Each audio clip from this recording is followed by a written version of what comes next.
Hi sister, it's luluto na naman ulit ako. Ang lulutuin ko ngayon, beef with mushroom. So, ang gagawin ko muna, imamarinate ko tong beef. Marinate ko siya ng oyster sauce, soy sauce, sa kalagyan ko ng, paminta. Saka, mamaya, may makita kayong dagdag ko pa dito. Ngayon, ito, nilaga ko, pinipressure cooker ko na kasi ito para malambot ang beef, mabilis na lulutuin. May siya, mga bawang-bawang na, kasi kailangan din lagyan ng bawang yan hindi ko na siya nilagyan ng paminta paglaga. Lang, nilagyan ko siya ng beef nor cubes. Okay guys, mamarinate tayo.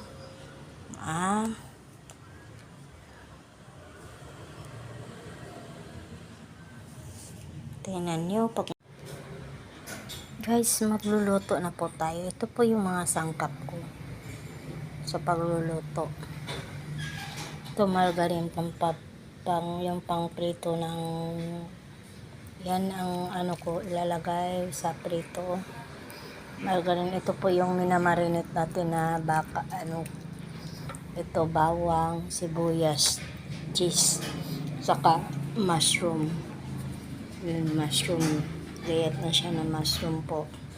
Ito, plus lagyan natin ng konting olive oil, saka sana naman bitchin. Yun guys, ngayon guys, ayun, yan lang po ang sangkap ko guys. Tingnan nyo, gawin nito sa bahay nyo, masarap to. Maano kayo, yung kapitbahay nga namin gustong matutunan ng luto ko to. Sa akin lang po tong recipe na to. Tinitwist ko lang yung beef salpikaw kung paano gawing may mushroom.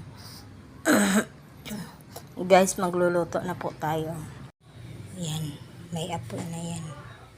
Init na yan ang nahin natin yung margarine. Instead na ang ilalagay, yung butter, ang ginawa ko margarine. Mas naanuhan ako sa margarine.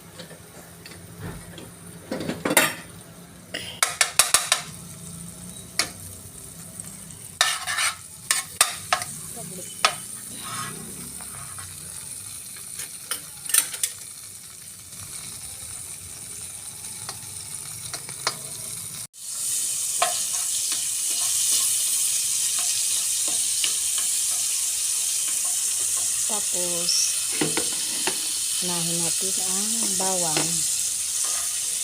Bawang po.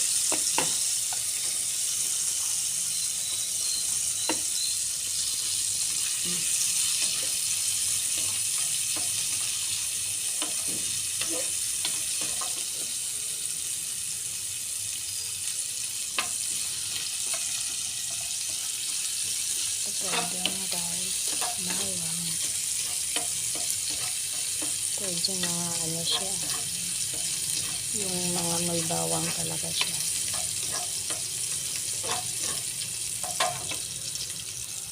Lagyan natin siyang konting olive oil. Konti lang guys, paubos na.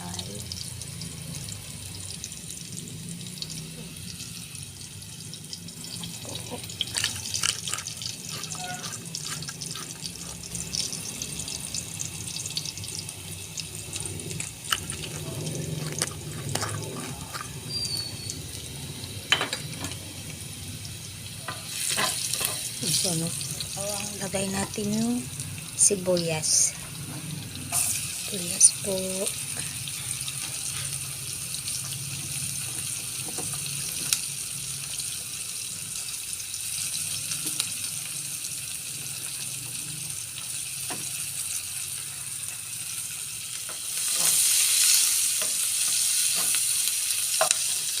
Natin na.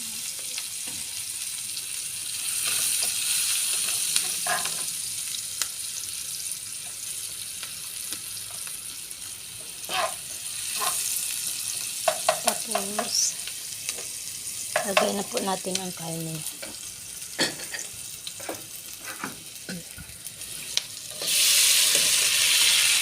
marinated na po na beef.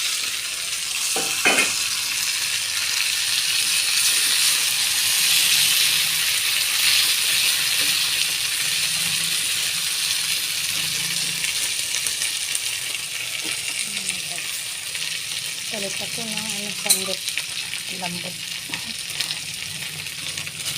Ayan. Ayan po. Tapos guys, yung nilagaan ko nung beef na ano na yun beef broth na yun, ilalagyan natin siya ng konti. Parang may sabaw sa konti.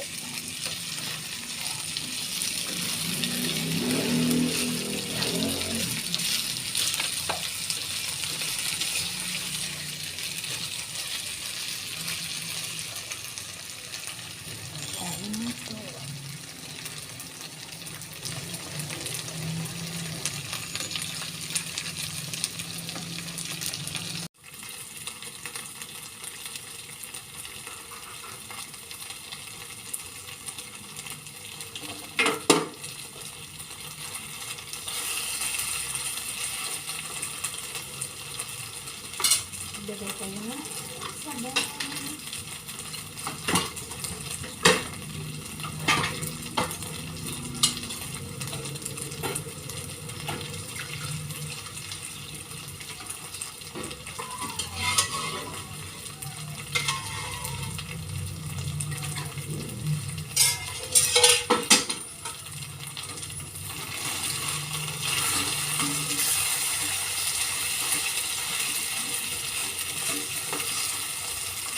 Lagyan natin po siya ng sabaw guys. May sabaw kasi ito eh.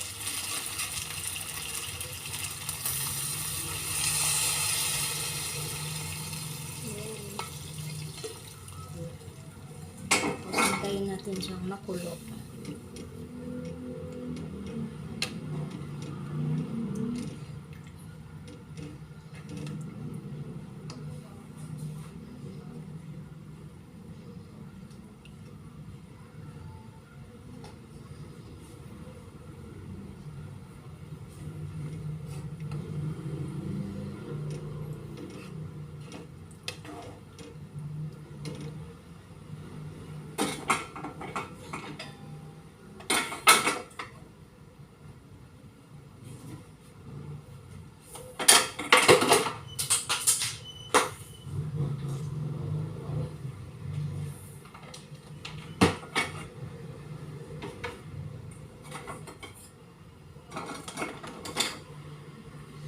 Lagyan pa rin natin siya ng paminta guys. Masarap yung maraming paminta.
Lagyan pa natin siya ng sabaw.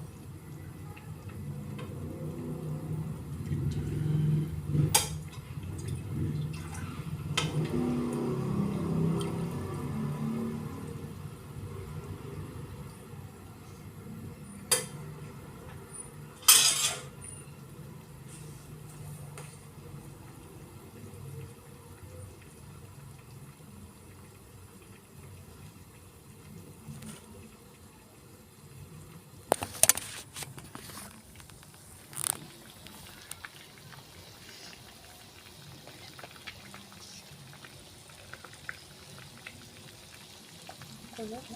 Ito yung mamaya dagdag natin yung cheese. Dami yan.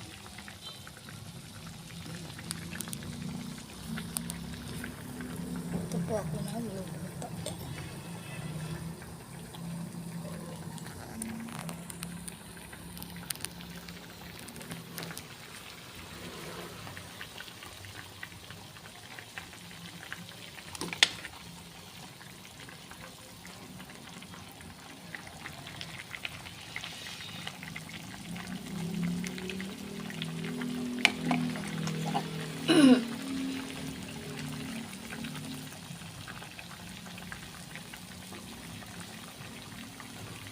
Ano siya guys, ilagyan natin yung cheese po na melt cheese muna.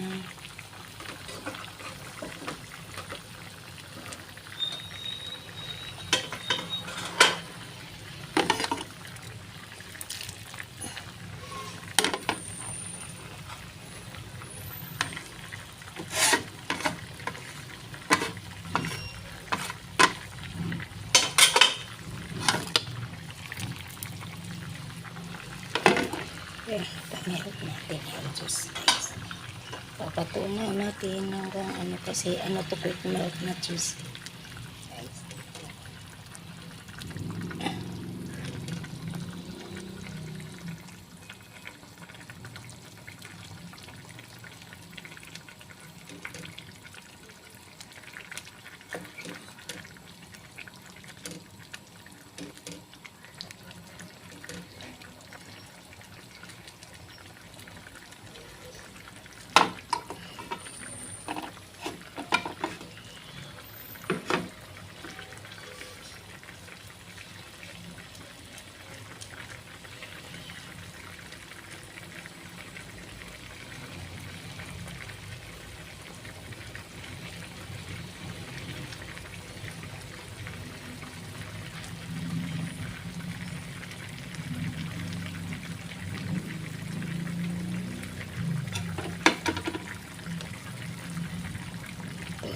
Cheese red.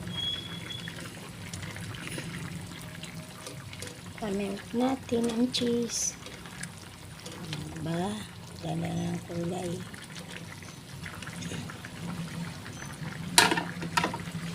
Yan ang kulay niya, white.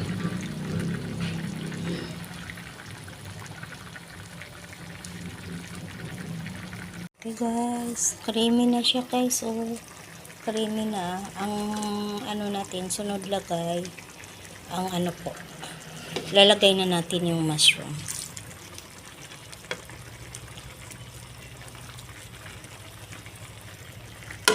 Yan. Yan ang magpapasarap. Yan. Dalawang balot na mushroom yung binili ko para masarap pag maraming mushroom. Yan. Ang sarap na niya guys. Diba? Yan. Beef with mushroom. Yan ang pinakasimpleng ginagawa ko lang guys, pero masarap. Hindi ako nagsinungaling. Ang sarap yan. Gawin nyo yan. Gawin nyo sa inyo ang sarap. Ang iba kasi milk ang nilalagay sa akin, cheese. Sila milk. Ako cheese ang nilalagay ko.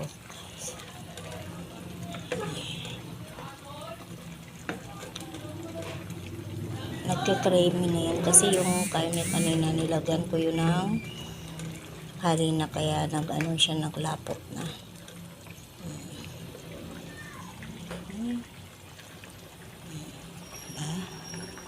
Sarap yan.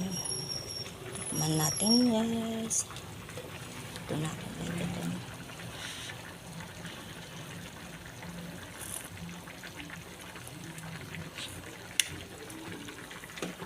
Ang sarap na.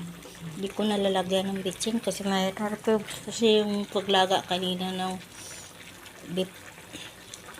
Yun. Yan. Hindi lang ako nakabili ng pagalitan na naman ako. Walang sili-sili guys.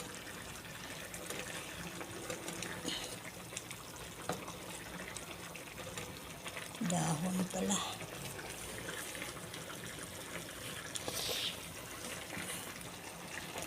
Yan.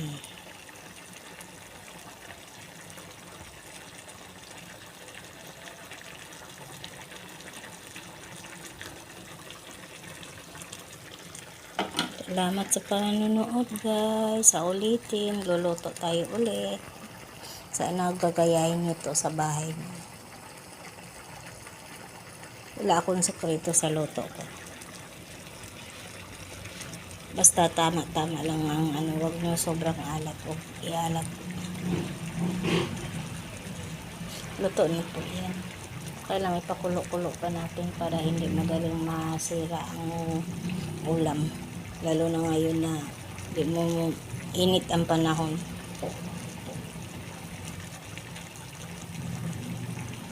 Okay, salamat sa panonood.